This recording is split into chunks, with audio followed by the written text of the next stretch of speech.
Welcome back, guys. In the second part of this chapter, sexual reproduction in flowering plant, presented by me, that is Honey Modi.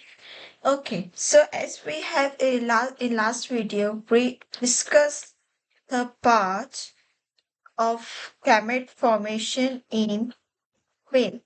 In this video, we are going to deal with the female gametogenesis,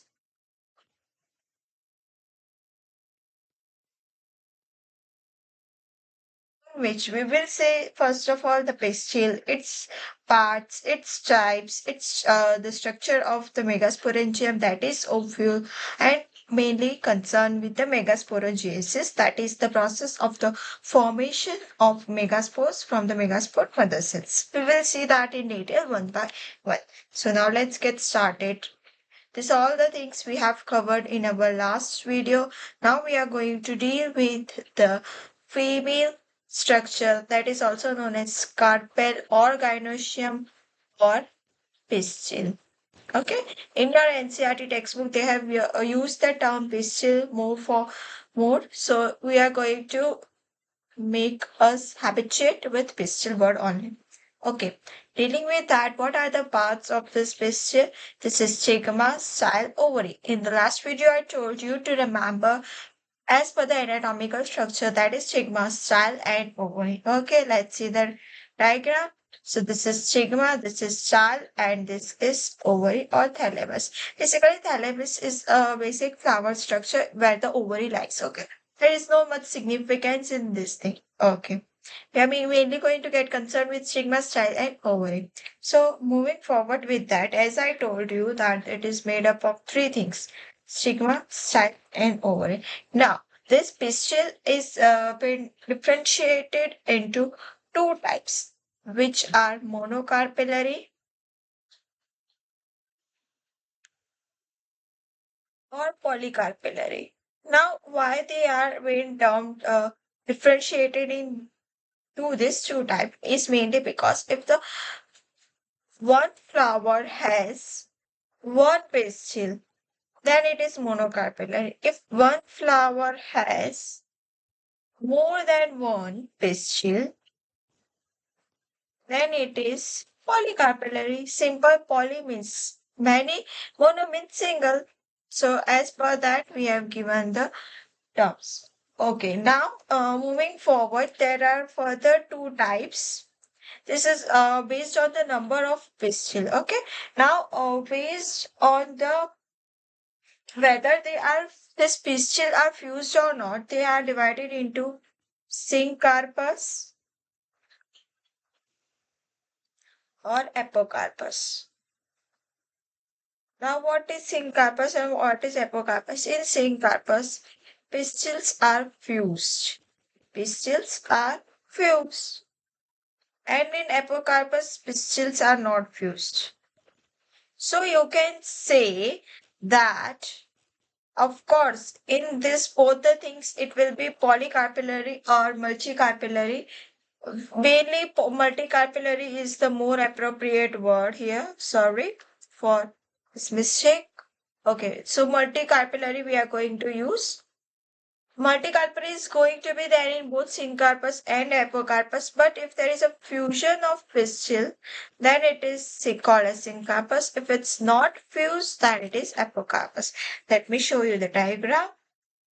Yes, as you can see here, this is the stigma. Here it will be somewhere style, and here inside it will be the ovary. Okay, all the pistils are fused. So we can tell that this one is multicarpellary syncarpus. Good. Now here in this C1, we can see the carpels are not fused. They are singles. So they are multicarpellary, of course, because we can see that there are a lot of them. Multicarpellary apocarpus, because they are not fused. Okay, clear with the terms monocarpellary, multicarpellary, syncarpus, and apocarpus? Good. Now we are going to move forward. Now we reach the stigma, style, and ovary. So The style is the elongated standard part you can see beneath the stigma. Now, at the basal end, this style it ends at the bulged part that is called as ovary.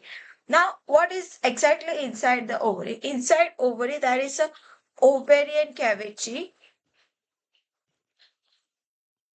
Now, this cavity contains lots of things. Now we know that the female is attached to the female gamete by placenta mostly. So placenta is located inside the ovary. Okay, the ovary cavity contains the placenta. Okay, as I told you that ovary cavity contains the placenta. Now the placenta is being attached to the ovules. Here the placenta will get attached to the ovules. Now here the ovules are known as megasporangia. What is known as megasporangia? Okay, cool with the terms? Great. Now, as per the plant, the each ovary, as I told, the ovary contains the ovule.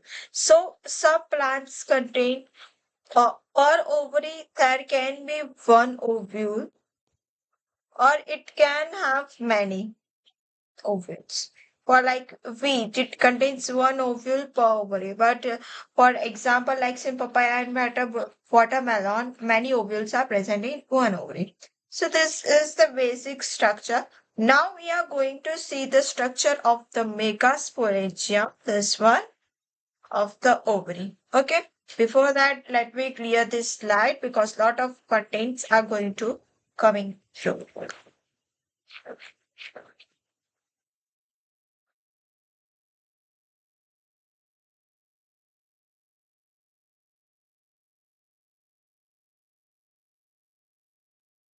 Okay. Moving forward, the megasporangium ovule. Now, ovule is a small structure attached to the placenta. I told you. Now, how this ovule is attached to the placenta? Through placenta. Here, assume that is a placenta. Okay. Placenta से ovule connected होता है by a structure called funicle. Now, what is funicle? You need to remember the ovule is attached to the placenta by a stalk called funicle. Clear with the first term? Okay, funicle. Done. We all now remember it. Now the ovule. Ovule get fused with the hilum. This is the whole ovule. Now ovule get fused to this funicle which connect the placenta and ovule. That part is called as hilum. Okay. Hilum. What is hilum? Ovule fuses with a funicle in a region called hilum. It is a region. Done. Now this term is also cleared. Now going forward, each ovule has one or two protective envelopes or integument.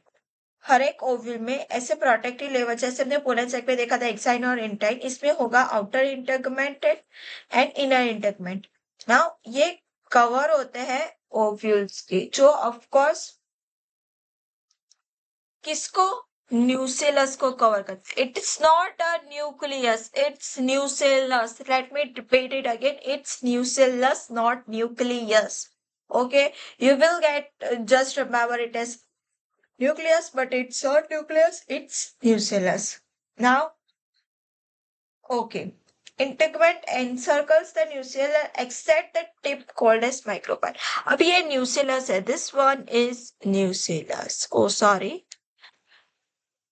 ये nucellus है.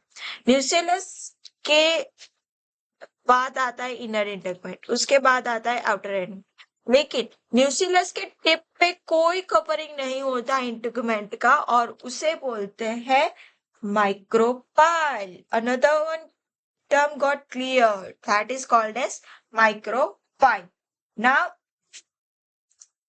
that end where the micropyle is there it is called micropylar end now exactly opposite to micropylar end will be the chalazal pole. Here micropylar pole, here chalazal pole. Remember, देखो ये एक simple example है कोई भी mega स्पोरेजियम को study करने के लिए, लेकिन अलग अलग प्लांट्स में, अलग अलग फ्लावर्स में माइक्रोपाइलर ऐसे भी होते हैं, ये ऐसे है डन, बट कुछ बार micropylar is like this, so इधर micropyle megasporangium is like this, so इधर माइक्रोपाइलर एंड होगा और इधर चलाजल एंड होगा, so it depends, okay, so you need to just remember कि माइक्रोपाइलर पोल के अपोजिट में चलाजल पोल हमेशा होगा. डोंट रिमेम्बर इट लाइक कि always downward is chalazal, because sometimes the micropylar is downward and the chalazal is upward. So remember, you know micropylar pole where it is exactly opposite to it will be the chalazal pole. We are clear with the terms hilum, funicle, micropyle, micropylar pole, outer integument, inner integument, nucellus, and chalazal pole. Now, integument के अंदर हमने देखा कि nucellus present होता है. अभी ये nucellus के अंदर अबेंडेंट फूड होता है. It contains a lots and lots of food. It contains abundant reserve food materials located in the nucellus in the embryo sac. अभी ये nucellus के अंदर ये है embryo sac, और embryo sac को और क्या बोलते हैं? Female gametophyte. मैन हम पहुंच गए ओव्यूल दैट इज मेगास्पोरेंजियम के स्ट्रक्चर पे. सबसे पहले प्लेसेंटा से ओव्यूल को कौन कनेक्ट करता है? फॉनिकल. फॉनिकल और ओव्यूल के बीच में जो फ्यूजन होता है उसे क्या कहते हैं? हाइलम. फिर आते हैं दो layers, outer integument, inner integument. वो न्यूसेलस को कवर करते हैं. What is nucellus? It contains abundant food and it contains the female gametophyte that is embryo sac. जब जहां पे दोनों इंटेगुमेंट लेयर एब्सेंट होती है उसे माइक्रोपाइल कहते हैं और उसे माइक्रोपाइलर पोल कहते हैं. उस पोल को उसके अपोजिट साइड में होता है चलाजल पोल. जो कोई भी एक्चुअली चलाजल पोल है ना, वो basal part of the ovule represent करता है.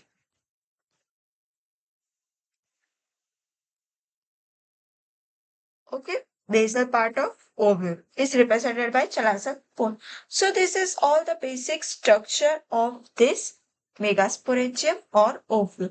Next, we are going to see megasporogenesis. Okay. So मैंने आपको पूरा मेगास्पोरेंशियम ओव्यूल के बारे में फैमिलराइज करवा दिया, उसका anatomical structure, parts, poles and everything. Now we are going to deal with the topic called as megasporangiogenesis. Yes, okay.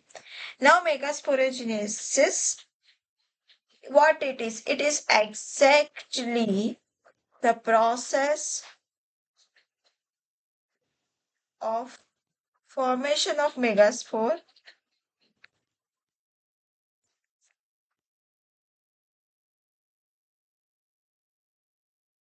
from the megaspore mother cell. Now, अभी मैं आपको एक डायग्राम से ही सिखा देती हूँ.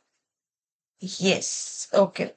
ये डायग्राम आपको बहुत लंबी स्टोरी सुनाएगा, सो सुनते रहिए और एंजॉय करते रहिए. सो एक्चुअली में होता क्या है कि ओव्यूल्स जो है वो बहुत सारे मेगास्पोर मदर सेल बनाते हैं. ये न्यूसेलस है, ये माइक्रोपाइलर एंड है. ये मेगास्पोर मदर सेल बनाता है एक एंड पे, और उसके बाद उसमें बहुत सारा न्यूक्लियस मतलब साइटोप्लाज्म होता है ना. ये मेगास्पोर मदर सेल डिवीजन में जाता है. अभी होता क्या है कि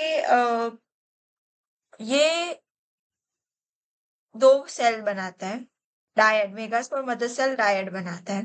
बट फर्स्ट डिवीजन किया, उसमें से ये डायड बना. सेकंड डिवीजन किया मियोसिस का, उसमें से ये टेट्राड बना. 4 सेल्स बने. ओके, सो सबसे पहले टू मेयोसिस होगा एक मेगास्पोर मदर सेल का. What is megaspore mother cell? Nucleus के पास कुछ सेल है, उसमें से एक मेगास्पोर मदर सेल होता है, उसमें से 2 बनते हैं, उसमें से 4 बनते हैं. तो टोटल कितने मेगास्पोर मदर सेल हुए? 4. अभी होता ये है कि 4 में से 3 चले जाते हैं, ये डी जनरेट हो जाते हैं। फंक्शनल सिर्फ एक ही रहता है, only 1 megaspore mother cell is function, sorry, 1 megaspore, I can say 1 megaspore is functional. Now what does it actually do?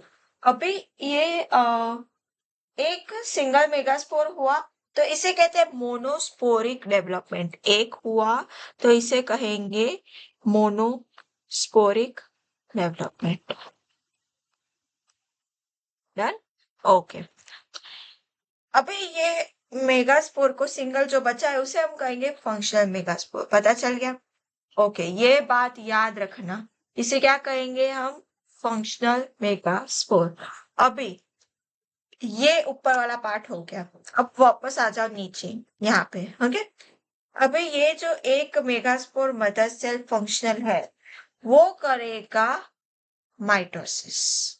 उसने किया माइटोसिस एक बार, दूसरी बार और तीसरी बार। इधर उसने बनाया 2 न्यूक्लिएटेड, इधर इसने बनाया 4 न्यूक्लिएटेड और इधर इसने बनाया 8 न्यूक्लिएटेड। डन। इस ये हो गया हमारा फाइनल में 8 न्यूक्लिएटेड सेल। कुल ये होगा। ये किसने किया? जो सिंगल फंक्शनल मेगास्पोर बचा था उसने ये 3 बार माइटोसिस करके 8 न्यूक्लिएटेड सेल बनाया। पता चला? कुल अभी क्या होगा? अभी जो ये 8 न्यूक्लिएटेड सेल है वो खुद को ऑर्गेनाइज करेगा। कैसे करेगा? सेल वॉल बनाएगा, और सेल वॉल बना के वो क्या बनाएगा? Female gametophyte. सो अपना अल्टीमेट गोल तो यही था कि उसे फीमेल गैमेटोफाइट बनाना है। तो ये 8 न्यूक्लिएटेड सेल खुद को सेल वॉल से अरेंज करेगा ऐसे 4। ऑफ कोर्स हर माइटोसिस में सेल्स डिवाइड होंगे, आधे ऊपर जाएंगे आधे नीचे रहेंगे, यहाँ पे आप देख सकते हो।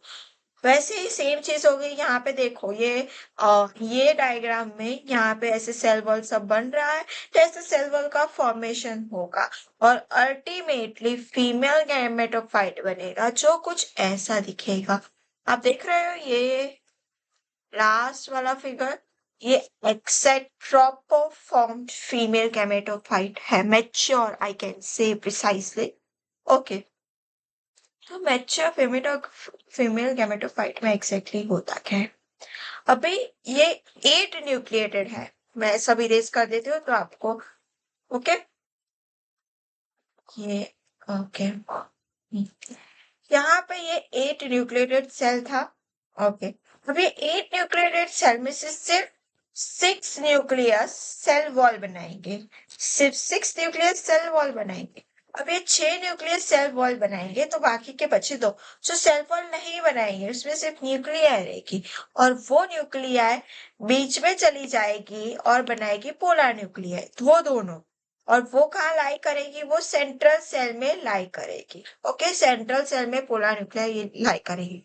अभी क्या होगा कि ये जो देखो यहाँ पे 4 न्यूक्लियाई ऊपर है 4 नीचे है, उसमें से 3 नीचे जाएगी 3 ऊपर जाएगी और यहाँ से एक और यहाँ से एक, या ऐसा कुछ भी होगा कि यहाँ से 2 या यहाँ से 2, ऐसा कुछ भी अरेंजमेंट होगा। इन शॉर्ट कुछ भी करके 2 न्यूक्लियाई बीच में रहेगी, 3 न्यूक्लियस नीचे आएंगे और 3 न्यूक्लियस ऊपर जाएंगे। अभी होगा क्या कि 2 पोलर न्यूक्लियाई बनेगी जो सेंट्रल सेल में लाई करेगी। 2 न्यूक्लियाई का क्लियर जिसमें सेल वॉल नहीं होंगे।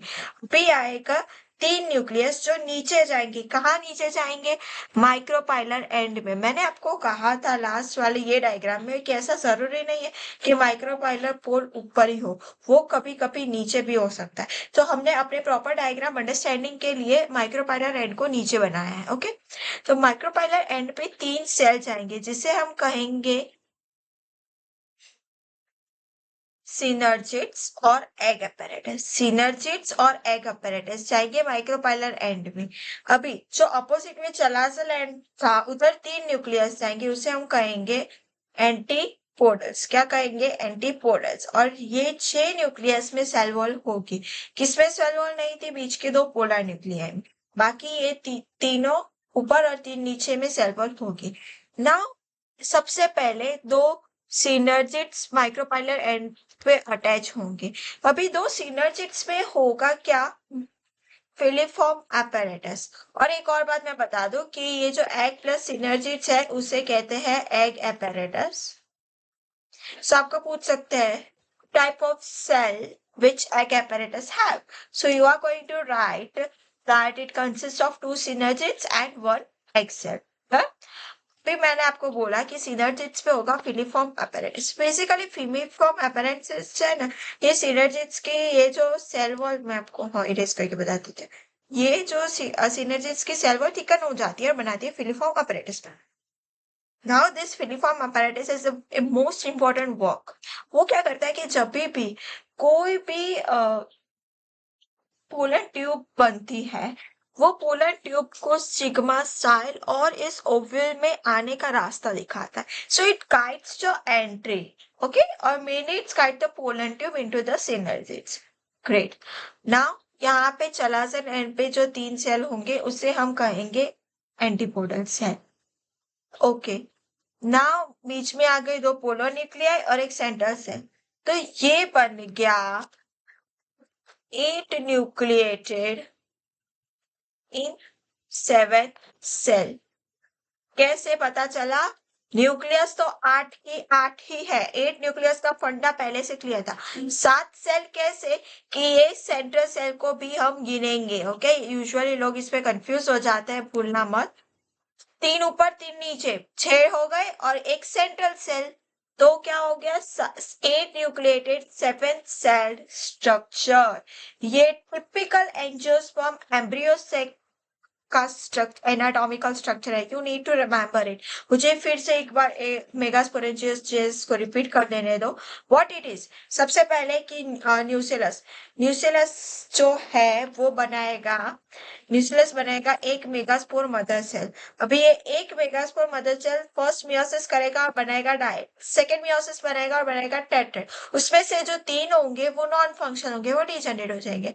एक फंक्शनल होगा और वो फंक्शनल करेंगे 3 माइटोसिस। 3 माइटोसिस से 8 सेल हो गया जिसमें 8 न्यूक्लिएटेड हो गया, तो उसमें 4 न्यूक्लियस ऊपर चले गए, 4 न्यूक्लियस नीचे चले गए। फिर हमें वो अपने आप को मैच्योर बनाने के लिए अरेंजमेंट करेगा, जिसमें से 6 न्यूक्लियस में सेल वॉल बनेगी और 2 में नहीं बनेगी। जिस 2 में नहीं बनी वो पोलर न्यूक्लियर होगा और वो सेंट्रल सेल के बीच में लाई करेगा। 3 जो चराजन एंड में जाएंगे उसे हम एंटीपोडल कहेंगे। 3 जो नीचे माइक्रोपाइलर एंड में जाएंगे उसे एग apparatus कहेंगे। एग apparatus में क्या आएगा? एग आएगा। एग और सिनर्जिड्स आएंगे और egg and 2 synergids. Synergids modify themselves by thickening the cell wall and form the filiform apparatus. What is the function of filiform apparatus? It guides the entry of the pollen tube in the ovule or embryo sac. So this is the mature embryo sac structure. All getting it? Okay. So ये था अपना female gametes का structure, मेगास्पोरेंजियोजेनेसिस और basic anatomy of the pistil. I hope you all understood this all things. So let's just quickly see it what is there in the slides. Okay. Meiosis करेगा, 4 megaspore बनाएगा, only 1 megaspore survive, rest degenerate, और उसे हम कहेंगे functional megaspore. Okay, अभी functional megaspore 8 nucleated embryo sac बनाएगा 3 mitotic division करके और बनाएगा 7 सेल 8 न्यूक्लिएटेड स्ट्रक्चर। उसमें से 3 एंटीपोडल सेल होंगे जो माइक्रोपाइलर के अपोजिट कहाँ जाएंगे? चलाजल एंड में जाएंगे। 2 synergids और 1 egg cell माइक्रोपाइलर में जाएगा और उसे हम क्या कहेंगे? Egg apparatus। और दूसरी बात, synergids में क्या होगा? फिलिफॉर्म, क्या था? Filiform apparatus। ना 2 न्यूक्लियाई होगी वो सेंट्रल सेल में होगी।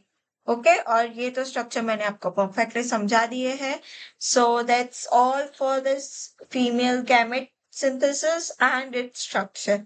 Okay, Thanks for watching. Now in next video we will deal with the pollination, its type and some of the important useful terms. Okay, and we are going to see with example and we will see outbreeding devices, pollen pistil interaction. Okay, so that's all for this video. Thank you. Keep watching and do like, share and comment if you really enjoyed it. Thank you. Bye bye.